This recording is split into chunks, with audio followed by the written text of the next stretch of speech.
നമ്മളെടുത്ത് കുറേ ഫോട്ടോ ഉണ്ട്. ഈ ഫോട്ടോ ഒക്കെ അടിപൊളിയായിട്ട് ഒരു ആൽബം പോലെ ഒരു വീഡിയോ രൂപത്തിൽ അതിനൊരു വോയിസ് ഓവറോ അല്ലെങ്കിൽ നമ്മളെടുത്തുള്ള ഒരു മ്യൂസിക്കോ ഒക്കെ കൊടുത്ത് അടിപൊളിയാക്കി എടുക്കണം. സൂക്ഷിച്ച് വെക്കുക, അല്ലെങ്കിൽ ആർക്കെങ്കിലും ഷെയർ ചെയ്ത് കൊടുക്കുക. അതിന് നമുക്ക് പല ആപ്ലിക്കേഷൻസ് ഉണ്ട്, പല ഓപ്ഷനും ഉണ്ട്. എന്നാൽ വളരെ കിടുക്കാച്ചായിട്ട് നമുക്ക് ചെയ്യാൻ കഴിയുന്ന ഒരു സംഭവമാണ് സ്പ്ലൈസ്. മാത്രമല്ല, ഒരു ഫോട്ടോ മാത്രം വെച്ചിട്ട് ഒരു ലോങ് ആയിട്ടുള്ളൊരു പാട്ട് അല്ലെങ്കിൽ ഒരു വോയിസിന് ഒരു ഫോട്ടോ മാത്രം വെച്ച് ഒരു വീഡിയോ ഫോർമാറ്റിലേക്ക് ആക്കണമെങ്കിൽ അതും പറ്റും. അടിപൊളി. ഒരുപാട് ഓപ്ഷനുകളുണ്ട്, ഒരുപാട് സംഭവങ്ങളുണ്ട്. ഈ സ്പ്ലൈസിന്റെ ലിങ്ക് ഡിസ്ക്രിപ്ഷനിലുണ്ട്. ആവശ്യക്കാർ മാത്രം ഇൻസ്റ്റാൾ ചെയ്ത് ഉപയോഗിക്കുക, ആവശ്യമില്ലാത്തവർ ഉപയോഗിക്കേണ്ട. നിങ്ങളെ ഫോണിൽ മാണ്ടാത്ത ആപ്ലിക്കേഷൻ മാണ്ടാണ്ട് കുത്തി നിറയ്ക്കേണ്ട. നമ്മളിത് പറഞ്ഞു തരുന്നതെന്ന് വെച്ചിട്ട് നിങ്ങൾ എല്ലാം എടുത്ത് ഉപയോഗിക്കുക വേണ്ട. ആവശ്യമുണ്ടെങ്കിൽ മാത്രമാണ് ഓരോ ആപ്ലിക്കേഷനും ഉപയോഗിക്കാവൂ. ഓരോന്നിനും അതിൻ്റെതായ ആവശ്യക്കാരുണ്ട്, അവരുപയോഗിച്ചോട്ടെ. നമ്മൾ ചെയ്യുന്ന ഇത് പരിചയപ്പെടുത്താൻ മാത്രമാണ് എങ്ങനെയാണ് ഉപയോഗിക്കേണ്ടത്, എന്താണ് ഉപകാരം എന്നൊക്കെ പരിചയപ്പെടുത്തുന്നത്. ആ ഉപകാരം നിങ്ങൾക്കുണ്ടെങ്കിൽ നിങ്ങൾ ഉപയോഗിക്കുക. ഏതായാലും ലിങ്ക് ഡിസ്ക്രിപ്ഷനിലുണ്ട്. നമുക്ക് ഇതെങ്ങനെയാണ് ഉപയോഗിക്കാൻ നോക്കുക. സ്പ്ലൈസ് ഓപ്പൺ ചെയ്യുക. ഓപ്പൺ ചെയ്താൽ ഇവിടെ ക്രിയേറ്റ് എ പ്രൊജക്റ്റ് എന്ന് കാണും. അതിൻ്റെ താഴെ ഒരു പ്ലസ് ബട്ടൺ ഉണ്ടാവും. അത് ക്ലിക്ക് ചെയ്ത് നമ്മൾ ഗ്യാലറിയിലുള്ള ആവശ്യമുള്ള ഫോട്ടോ അല്ലെങ്കിൽ വീഡിയോ സെലക്ട് ചെയ്യുക. ഇവിടെ ഫോട്ടോസും വീഡിയോസും എന്ത് വേണേൽ സെലക്ട് ചെയ്യാം. ഇപ്പോൾ ഒരു ഫോട്ടോ മാത്രം സെലക്ട് ചെയ്തിട്ട് അതൊരു വീഡിയോ ഫോർമാറ്റിലാക്കി ഒരു വോയിസ് ഒക്കെ കൊടുക്കുക. അല്ലെങ്കിൽ നമുക്ക് ആവശ്യമുള്ള എത്ര ഫോട്ടോ വേണമെങ്കിലും സെലക്ട് ചെയ്യുക. എന്നിട്ട് ഇവിടെ ഒരു ഏറോ മാർക്ക് ഉണ്ട്, അതൊന്ന് ക്ലിക്ക് ചെയ്ത് കൊടുക്കുക.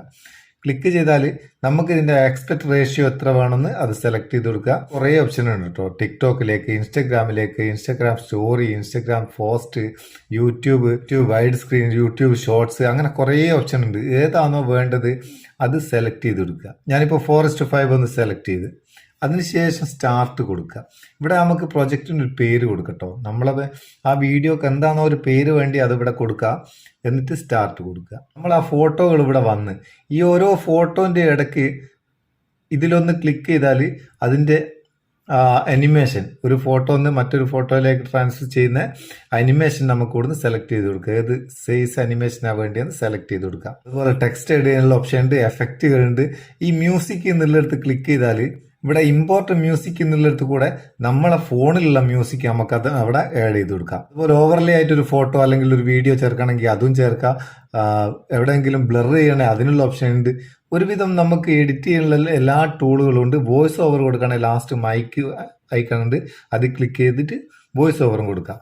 ഇതൊക്കെ ചെയ്തിട്ട് ഒരു പ്രൊഫഷണലായിട്ട് എഡിറ്റ് ചെയ്യാനുള്ള എല്ലാ ടൂളും തുടക്കക്കാരായ യൂട്യൂബർക്കൊക്കെ അടിപൊളിയായിട്ട് എഡിറ്റ് ചെയ്യാനുള്ള എല്ലാ ടൂളും ഉണ്ട്. അതിനുശേഷം നമുക്ക് ഈ ഏറോ മാർക്ക് ക്ലിക്ക് ചെയ്ത് നമ്മളെ ഗാലറിയിൽ അത് സേവ് ചെയ്യാം. അടിപൊളി. ഇതെല്ലാം സൈസ് വീഡിയോ എഡിറ്റർ ഉണ്ട്, അടിപൊളിയായിട്ട്. കഴിഞ്ഞ ദിവസം നമ്മളൊന്ന് പരിചയപ്പെടുത്തിക്ക്. നല്ലത് കിട്ടുന്നവരൊക്കെ പരിചയപ്പെടുത്തും. ഏതാണെന്ന് നിങ്ങൾക്ക് കംഫർട്ടബിൾ എന്ന് വെച്ചാൽ അത് ഉപയോഗിക്കുക. നിങ്ങൾക്ക് എളുപ്പം അതാണെന്ന് തോന്നുന്നത് അത് ഉപയോഗിക്കുക. സംഭവം എന്തായാലും വീഡിയോ എഡിറ്റ് ചെയ്യുന്ന അല്ലെങ്കിൽ ഫോട്ടോ ആൽബാക്കി സൂക്ഷിക്കേണ്ട ആൾക്കാർ ഉപയോഗിച്ച് നോക്കുക. ഉപയോഗിച്ചിട്ട് അഭിപ്രായം അറിയിക്കുക. വീഡിയോ ഇഷ്ടപ്പെട്ടിട്ടുണ്ട് ഒരു ലൈക്കും കൊടുത്തേക്ക്. പാവം നമുക്കൊരു ബൂസ്റ്റ് ആയിക്കോട്ടെ എന്ന്.